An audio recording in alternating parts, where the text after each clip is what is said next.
Travelling and history channel থেকে সকলকে স্বাগত।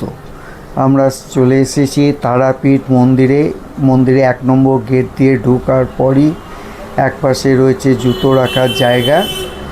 এই জুতোটা এখানে রেখে এবার আমরা মন্দিরের ভিতরে প্রবেশ করছি। মন্দিরের ভিতরে চত্বরে অনেক ছোট ছোটো মন্দির আর দোকানঘরও রয়েছে ফুল প্রসাদ কেনার জন্য।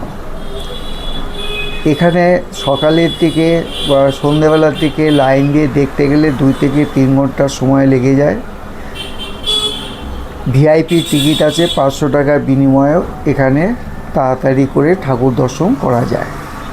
সেই কারণে অনেকে কি করে, এই যে সামনে একটা নাট মন্দির আছে, নাট মন্দিরের সামনে দাঁড়িয়ে থাকে, কারণ নাট মন্দিরের সামনেই রয়েছে মায়ের মন্দিরের দরজা। ওই দরজার ভিতর ফাঁক দিয়ে যদি কোনো কারণে মাকে দেখা যায়, এই যে দরজা হয়, এই ভিতর দিয়ে মাকে যাতে দেখা যায় তার জন্য অনেকে এই জায়গায় দাঁড়িয়ে থাকে। তাছাড়া রয়েছে একটা ছোট্ট করিডোর 2 নম্বর গেটের দিকে।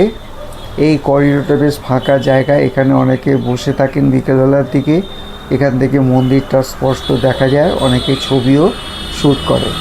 এই যে একটা জায়গা দেখতে পাচ্ছি, এখানে রয়েছে মায়ের কাছে মনস্কামনা পূর্ণ করার সময় এখানে একটা দড়ি দিয়ে দাগা বেঁধে রাখে। যদি পূর্ণ হয় মনস্কামনা, তাহলে এসে পরে খুলে রেখে দিয়ে যাবে। তোমাদের দিদিভাই দেখলো। এইখানে রয়েছে কোষ্ঠী পাথরের তৈরি নারায়ণ মূর্তি। এই মূর্তিতে এই যে নতুন মন্দির তৈরি হচ্ছে, এখানে স্থানান্তরিত করা হবে। তার পিছনে রয়েছে 3টে ছোট ছোটো মন্দির।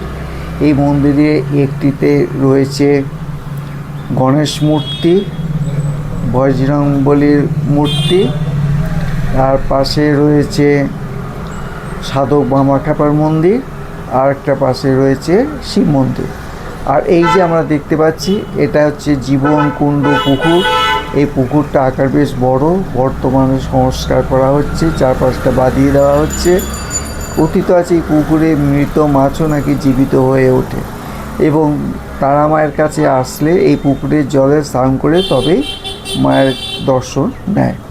যদি আমাদের এই তারা ভিডিওটা সবার ভালো লেগে থাকে তাহলে অবশ্যই কমেন্টস করে জানান।